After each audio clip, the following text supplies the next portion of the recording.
just like in a book, I would have to go through every single page looking for the last 10 transactions I've ever made. It's the most inefficient way to store data if you want to query. What is the number one secret to subquery? By the way, if you want to learn more about James Bailey and what everything he's doing, go to subquery.networks. That's subquery.network. So what's the number one secret to building Web3 infrastructure, James?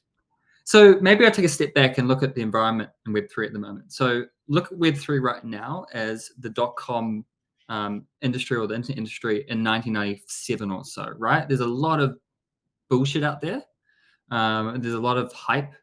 There's a lot of snake oil. And that's one of the biggest downsides of industry. But behind the scenes, beneath that layer of noise and con artists, there's a lot of really smart people building and building infrastructure tools, building new applications in DeFi, NFTs, and all these different spaces. We do a lot of work at Subquery with Berkeley University, and their top Masters of Financial Engineering course. Masters of Financial Engineering was a historic course that they basically, everyone from their top of the top would go to hedge funds. We're seeing a lot of those students, and I was talking to the lecturer of this course, and she's saying that most of these students are now going to blockchain. Blockchain's attracting the smartest and the brightest because it provides an alternative to the way that we do things online now. The alternative to what our financial industry is like, an alternative to how we sell art and sell value around that art, an alternative to a lot of different things. One of the things in blockchain, it's quite a fundamental different approach to how things work. And so we're still trying to figure out where it might work, what applications of the technology work. And just like back in 1997, where pets.com was the biggest new thing, some of those applications are a bit misleading. But, looking 22 years later, Brett, you and I are talking from across the world on the internet. And without the internet, life as we know it wouldn't exist. So regardless of all the hype, there's a lot of people building these infrastructure pieces that are going to hopefully be there in 2050. So at Subquery, what we do is we focus on an infrastructure challenge. Now, blockchain is quite different from the internet. The internet runs on this concept of databases, right? If you store data somewhere, it's in a database. And a database, for those that aren't technical, it's like a big spreadsheet, okay?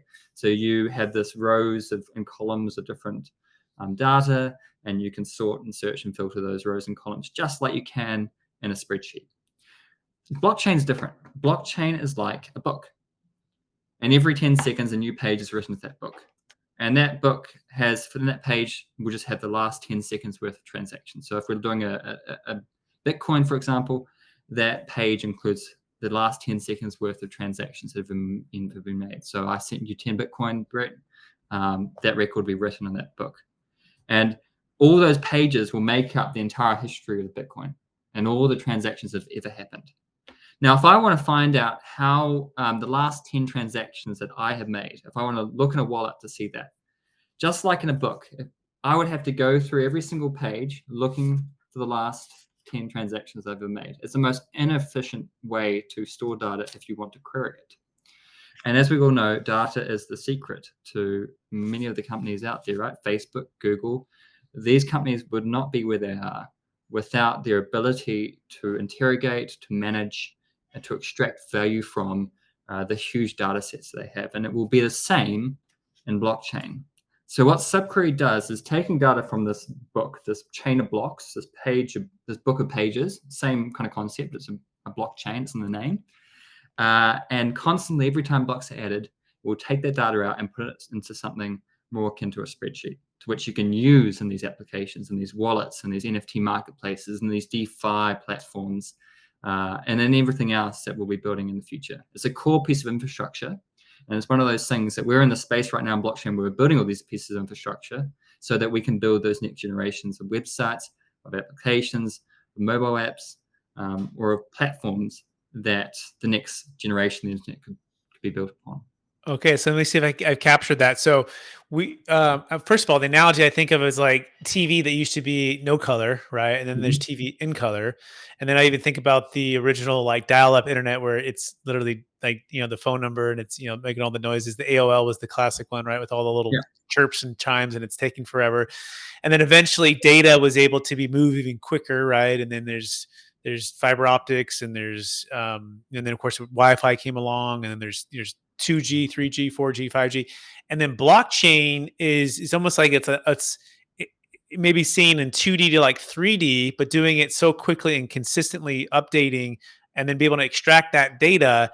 It's taking it to whole. It's almost like it's taking it to like the nuclear level. Is that a fair summary of what I'm saying here, James, or where am I off Yeah. here?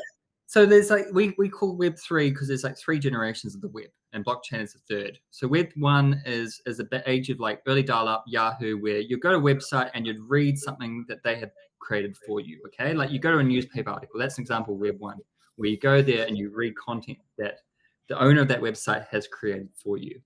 Okay. Web 2 is different. Web 2 is the age of social media. It's the age of user-generated content. So a lot of people these days, they just get what they just read content and consume content on websites where anyone can generate it, and whatever's popular will be shown to me. Okay, Reddit, Facebook, Instagram, all these platforms. That's Web 2. Web 3 looks at Web 2 and says, okay, user generated content is really powerful, but the problem is we all lost control of that content. Even though we create the content, we do all the hard work, we build these up, we are the product of these great big search giants that then use the data from that content, the insights from who likes it, and they use that against us. They serve us content that compounds our beliefs or creates bubbles. We can't really take that content and take it somewhere else. We can't do that. So Web3s are all around this mindset of ownership of that content.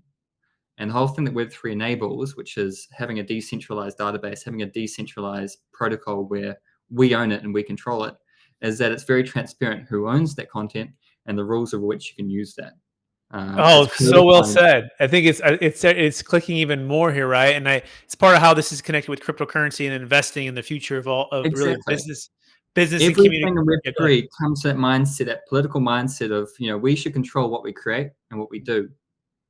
We shouldn't, like, again, you send money, like in New Zealand, we have a lot of migrant population from islands in the Pacific, like Fiji and Niue and Solomon Islands.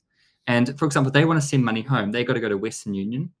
They got to send $100 back to their family, and Western Union takes 10% off that.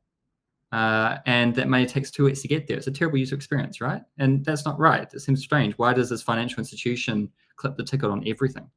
So that's the idea of DeFi, building that protocol to automate that and do that more efficiently. And that's the whole thing with Web3 is how do we automate and make more efficient all the processes we do in real life? Absolutely, absolutely love it.